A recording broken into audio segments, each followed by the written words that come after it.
तो कहानी शुरू होती है एक लड़की से जो मस्त नहा धो रही होती है। उसके बाद वो सब्जियां धोती है और धोते धोते खुद भी तैयार होती है। उसका तो खाना बना ही रही होती है, तभी वहाँ पर आता है उसका फियोंसे जिसका नाम होता है लोगन। वो इसको प्यार करने की कोशिश करता है, लेकिन पोला कहती है कि नहीं यार अभी मैं मूड में नहीं हूँ। लेकिन लोगन नहीं मानता। उसके बाद वो शुरू हो जाता है और पोला अपने आप को वैसे ही छोड़ देती है। तो लोगन का दिमाग खराब होता है। वो कहता है कि यार जब भी मैं मूड में तो तुम मूड में नहीं होती। फिर वो अपने दोस्तों के पास इसको लेकर आता है, थोड़ी सी बातें करता है और बातें करते करते भी लोगन अपने फियोंसे की बजाता है। उसका पोला आती है, अपनी दोस्त से मिलती है, उससे बातचीत करती है। तो उसकी दोस्त कहती है इस तरीके से तुम्हारा रास्ता जहाँ टाइम तक चलेगा नहीं, तुम्हें सेक्स क्लासेस लेनी पड़ेंगी। उसके बाद पोला अपने घर पर आती है, ऑनलाइन क्लासेस लेती है, मतलब बच्चों को पढ़ाती है, थोड़ी ये प्रोफेसर भी है। उसके बाद वो लोगन को फोन करती है, काफी देर हो जाती है और लोगन का फोन उसका दोस्त उठाता है और वो कहता है कि वो यहाँ पर नहीं है। और तभी वो फोन पर ही लोगन की आवाज सुन लेती है माऊ करते हुए और वो उस पर गुस्सा होती है, कहती है लोगन को फोन दो जल्दी। लेकिन वो फोन नहीं देता। फिर वो लोगन के पास ही आ जाती है, लोगन के दोस्तों के पास, और वो देखती है कि लोगन गंदे गंदे काम करता है और वो लोगन के दोस्तों को डांटती है। उसका लोगन पोला को बोलता है यार देखो तुम मुझे सेटिस्फाई नहीं कर पाते हो तो मुझे कहीं और तो मुंह मारना ही पड़ेगा ना।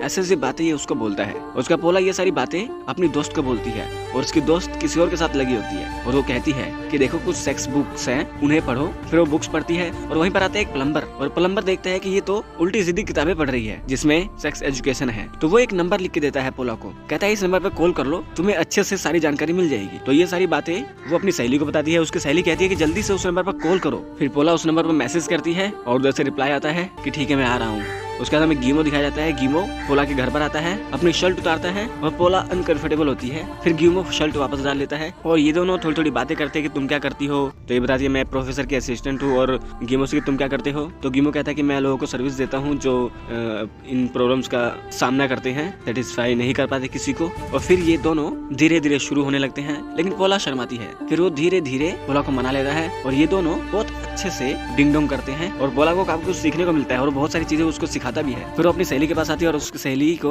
वो बताती है कि मैंने उसके इसको ऐसे ऐसे किया। मतलब ये लोग वैसी ही बातें करते हैं कि हमने कितना एंजॉय किया दोनों ने साथ साथ। और पोला बहुत खुश नजर आती है। उसका पोला घर आती है, शाम हो जाती है और वो गीमो को कॉल करती है। उसके बाद ये दोनों कॉल पर डिंग डोंग करने लगते हैं और फिर पोला उसको अपने घर बुलाती है। उसके बाद घर पर कई बार डिंग डोंग करते हैं, खाना बनाते हुए डिंग डोंग करते हैं, डिनर करते हुए डिंग डोंग करते हैं, प्लम्बर का पाइप लगाते हुए डिंग डोंग करते हैं, नहाते हुए डिंग डोंग करते हैं। उसका पोला कहते हैं कि अब शायद मेरी क्लासेस पूरी हो चुकी हैं, अब तुम्हें जाना होगा, मैं ट्रेंड हो चुकी हूँ, मैं लोगों को सेटिस्फेक्शन दे सकती हूँ। उसका गीमो इसको छोड़कर चला जाता है। फिर लोगन आता है काफी दिन बाद पोला के घर पर और ये दोनों बहुत अच्छे से डिंग डोंग करते हैं। इस बार लोगन थका थका लगता है और वो पोला को बोलता है कि तुम कुछ बदली बदली से लग रही हो। पोला कहती है मैंने सिर्फ तुम्हारे लिए किया है। उसके बाद लोगन अपने दोस्तों के पास आता है, उनसे थोड़ी सी बातें करता है। फिर पोला उधर गीमो को फोन करती है और कहती है थैंक यू, तुमने मेरा बहुत अच्छा काम कर दिया। इधर गीमो कहता है कि देखो मैं तुम्हें चाहने लगा हूँ, पता नहीं मेरा मन नहीं लग रहा है, और वो किसी और सर्विस के लिए जा नहीं रहा है। फिर पोला अपनी सहेली के पास आती है। उसकी सहेली से वो बोलती है कि देखो यार मुझे ना अपने जीवन में कुछ खाली खाली लग रहा है, जब से गीमो चला गया और लोगन मेरी लाइफ में आ गया। तो पोला एक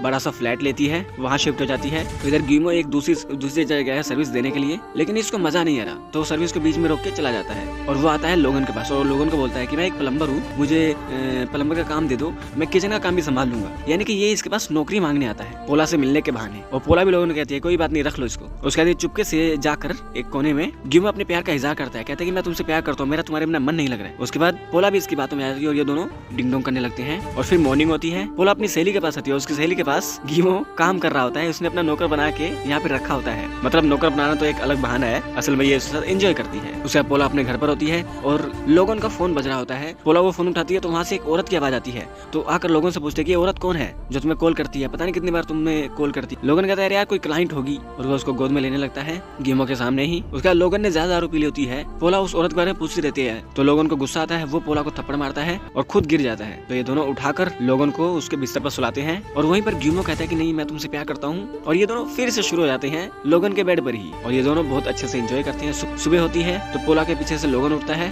और वो उसको सॉरी बोलता है। फिर लोगन के जाने के बाद गीमो पोला आपस में बात करते हैं। फिर थोड़ी और सुबह होती है, ये सब लोग बैठकर लंच करते हैं। उसके बाद लोगन कहता है कि इस महीने का किराया भी तुम दे देना यार। उसका पोला आती है अपनी सहेली के पास, उसके अपनी सहेली को बोलती है कि देखो यार जो मैं लोगन के साथ कर रही हूँ वो सही नहीं कर रही हूँ, मुझे बहुत बुरा लग रहा है लोगन के सामने ऐसा करते हुए। तो उसकी सहेली कहती है कि तुम थोड़ा कंफ्यूज हो, थोड़ा अच्छे से सोच विचार कर लो, तुम्हें किसके साथ रहना है। तो अपनी गाड़ी में होती है शाम को और आते वक्त वो सोचती है मुझे किसके साथ रहना चाहिए। तो उसे लोगन की कुछ बातें याद आती हैं और ज्यादातर उसको गिमो की बातें याद आती है। फिर वो फाइनली रियलाइज करती है कि मैं लोगन के फियोंसे हूँ, तो मुझे गिमो को छोड़ना होगा। वो अपने घर पर आती है, लोगन से बात करती है। लोगन कहता है कि अब हम शादी करने वाले हैं, हमारे 2 बच्चे होंगे। फिर वो गिमो के पास आती है और गिमो के पास आकर ये बहुत अच्छे से उसको सर्विस देती है। और सर्विस देने के बाद पोला गिमो को बोलती है देखो मैंने अपना जीवन साथी लोगन को चुन लिया है और हमारी सगाई हो चुकी है, तो अब मैं तुमसे नहीं मिलना चाहती, तो हमें अब दूर हो जाना चाहिए। तो यहाँ पर गिमो ही बहुत रोता है और पोला ही बहुत रोती है और हमें पता चला कि ये दोनों एक दूसरे के लिए ही बने हैं। उसके बाद गिमो चला जाता है, उसके दिन गुजरते हैं, ये दोनों साथ साथ रहने लगते हैं, लोगन और पोला। लोगन पूछता है कि गिमो क्यों नहीं आ रहा है। पोला कहती है कि उसको गाँव में कोई काम था इसलिए वो चला गया शायद। उधर गिमो अपने घर पर होता है लेकिन उसका मन नहीं लगता। उसे अलग अलग क्लाइंट लोग फोन करते हैं, मतलब मैसेजेस करते हैं, पर ये वहाँ नहीं जाता। उसका पोला देखती है कि लोगन किसी के साथ चैटिंग में लगा भाई इतनी देर से और वो इतनी बातें करती है, पर ये उसको इग्नोर करता रहता है। फिर उसे रियलाइज होता है कि हाँ मैं इसको इग्नोर कर रहा, तो उसको गले लगाता है। फिर पोला आती है अपनी सहेली के पास और उसे सब बातें बताती है कि वो मेरा जो लोगन है वो ज्यादातर फोन पे लगा रहता है, कभी चैटिंग करता है, कभी कुछ करता है। तो उसकी सहेली कहती है कहीं उसका किसी और से चक्कर तो नहीं है, कोई औरत भी उसके नंबर पर फोन करती है,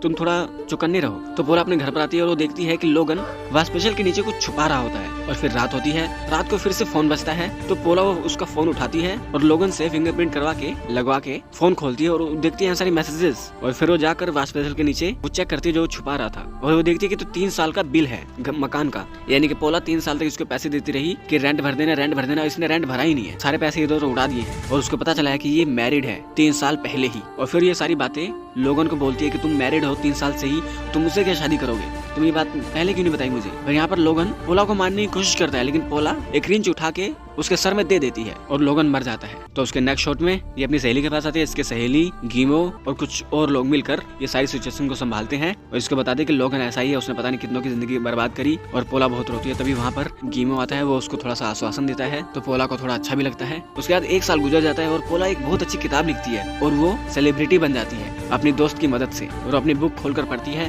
तभी वहाँ पर गिमो आता है और गिमो कहता है कि अब मैं कोई अच्छा काम करने लगा हूँ, मैं बिजनेसमैन बन चुका हूँ सिर्फ तुम्हारे लिए, अब मैं गलत काम नहीं करता, तो अब हम दोनों एक दूसरे के लिए परफेक्ट हैं। और ये दोनों यहाँ पर सच्चे प्यार का किस करते हैं और यहाँ पर ये फिल्म एंड हो जाती है। तो दोस्तों फिल्म एक सेटिस्फेक्शन की कहानी है। एक लड़की उसका फियोंसे वो उसको सेटिस्फेक्शन नहीं दे पाती थी, तो उसने दूसरे बंदे को हायर किया सेटिस्फेक्शन के लिए। उसके बाद इसको उससे प्यार हो गया और इसका जो फियोंसे था वो इसको चीट कर रहा था, वो पहले से ही शादीशुदा था। और कैसे ये लोग इस सिचुएशन को हैंडल करते हैं ये इस फिल्म की कहानी है। तो अगर ये वीडियो अच्छी लगी हो तो इस वीडियो को लाइक कर दे, चैनल को सब्सक्राइब कर दे, बेल आइकन दबाएं ताकि अगली बार आप कोई वीडियो डाले आप लोगों के पास उसका नोटिफिकेशन आ जाए। तो मिलते हैं आपके साथ अगली वीडियो में, तब तक के लिए नमस्कार।